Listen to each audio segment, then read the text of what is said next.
누가복음 22장 14절에서 23절 말씀.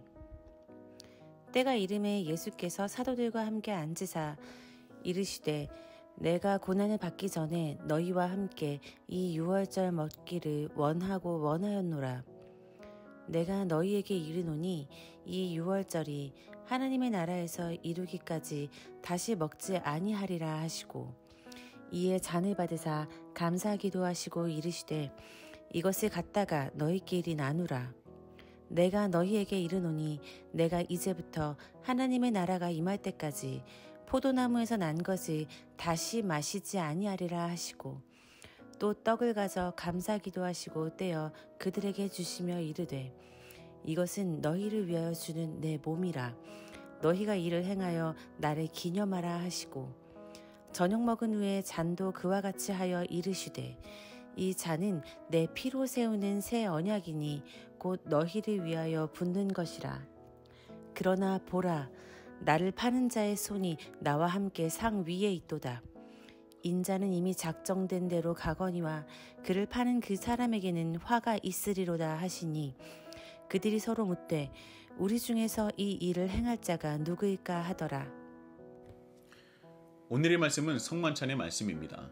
예수님께서 유월절을 맞이하여 제자들과 식사를 함께 하시기를 원하셨습니다. 그런데 그 마음이 얼마나 크셨는지 에피디미아, 에피디메오, 원하고 원하였노라 라고 말씀을 하셨습니다. 새 번역에서는 이 말씀을 참으로 간절히 바랬다라고 번역을 하면서 예수님의 마음을 극적으로 표현을 하였습니다. 왜 이렇게 예수님은 제자들과 함께 식사하기를 원하셨을까요? 그것을 알기 위해서는 먼저 유월절에 대한 이해가 있어야 합니다. 유월절은 유대인들의 3대 절기로, 유대인이라면 절기를 지키기 위하여 반드시 예루살렘에 모여야 했습니다. 유월절은 넘어가다, 지나가다, 뛰어넘다 라는 뜻을 가졌는데요. 출애굽기에 나오는 애굽의 10대 재앙 중 마지막 재앙인 장자의 죽음에서 집 문설주에 양의 피를 바르며 하나님의 뜻을 순종한 유대인들은 재앙을 피할 수 있었습니다. 그리고 또 이 재앙과 순종이 출애굽을 하게 된 직접적 계기가 되었는데요. 그리하여 유월절은 이 전 사건을 기념하는 절기입니다. 여기서 우리가 꼭 알고 넘어가야 할 유월절에 담긴 의미가 있습니다. 그것은 유월절이 하나님과 이스라엘 백성의 끊겨졌던 관계가 이스라엘 백성의 순종으로서 다시 회복이 되었고, 하나님과 동행하는 시작점이 되었다는 것입니다. 애굽에 내려졌던 10대 재앙 중 9번째 재앙까지는 이스라엘 백성이 할 수 있는 것은 아무것도 없었습니다. 오히려 3번째 재앙까지는 이스라엘 백성도 함께 겪지 않았습니까? 그런데요, 10번째 재앙 때 하나님께서 이스라엘 백성에게 자신의 뜻을 전하십니다. 이제 결정하라는 것이죠. 그 결정은 애굽 왕 바로에게만 해당하는 것이 아니라 이스라엘 백성들 또한 결정하라는 것입니다. 하나님인 나를 믿고 따를 것인지 아니면 애굽에 남을 것인지를 말이죠. 400년이 넘는 시간 동안 하나님과 멀어진 삶을 살았고 노예 근성이 뼈 속 깊숙이 박혀 있었던 이스라엘 백성에게 있어서 하나님을 선택하는 일은 결코 쉽지 않았을 것입니다. 문설주에 양의 피를 바르며 대놓고 바로에게 반기를 드는 것이 어디 쉬운 일이었겠습니까? 목숨을 걸어야 하는 일이었겠죠. 유월절은요, 하나님 말씀에 순종하여 자칫 애굽 왕 바로에게 죽임을 당할 수도 있었지만 그 두려움을 극복하고 하나님의 말씀을 순종하여 따르게 된 놀라운 결단의 사건이고요.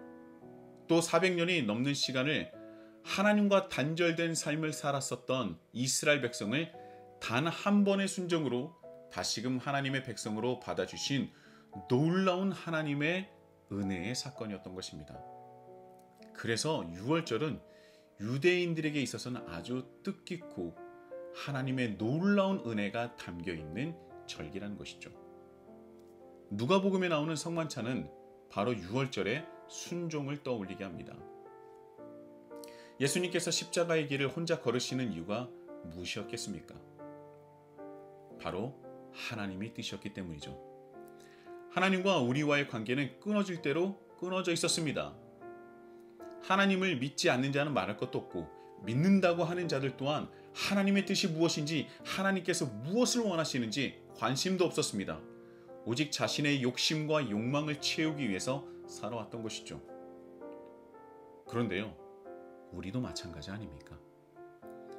우리가 열심히 공부하는 이유도, 좋은 학교를 가려는 이유도, 좋은 직업을 가지려는 이유도, 결혼을 하는 이유도, 하물며 하나님을 믿는 이유도 모두 나에게 유익이 되기 위해서였지 않았습니까?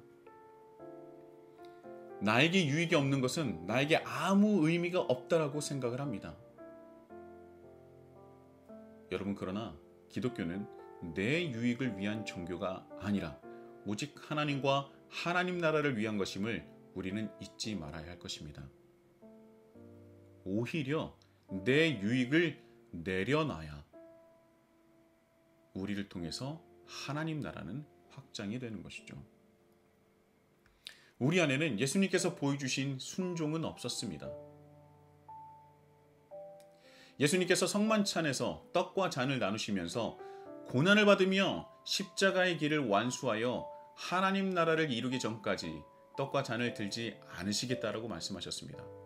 그리고 이어서요, 제자들에게 떡과 잔을 너희끼리 나누라 라고 말씀하시면서 예수님께서 순종으로 지시는 잔을 나누어 주십니다. 이 떡과 잔이 나의 떡과 잔으로 끝나는 것이 아니라는 것이죠. 즉, 예수님의 순종이 바로 너희 제자들의 순종으로 이어지길 바라셨던 것입니다. 19절입니다. 너희를 위하여 주는 내 몸이라 너희가 이를 행하여 나를 기념하라 하시고, 이 말씀에서 기념하다라는 것은 성만찬을 통하여 십자가 사역을 감당하신 예수님을 기억하라 라는 의미와 더불어서 떡을 함께 나눈 것을 기억하여 예수님께서 걸으셨던 그 길을 모두 다 함께 걸으며 순종하기를 바라셨던 것입니다. 성만찬을 시작하기 전 배신자에 대한 예언을 한 마태와 마가와는 달리 누가는 성만찬을 마치신 뒤 배신자에 대한 예언을 합니다. 바로 배신자는 유다뿐만이 아니라 여기 있는 모든 사람이 다 배신자가 될 수 있다는 것을 알리고 싶었던 것은 아닐까요? 성만찬에 참여했다고 하여 모든 사람이 당연하게 하나님의 백성이 되는 것이 아니라는 것입니다. 오직 예수님께서 우리에게 보여주시고 함께 하고자 나눠주신 그 순종의 떡과 잔을 마신 자야말로 하나님의 백성이 되는 것이죠. 오늘도 순종의 떡과 잔에 참여하시면서 하나님 나라를 확장하시는 주님의 백성이 되시길 예수님의 이름으로 축복합니다.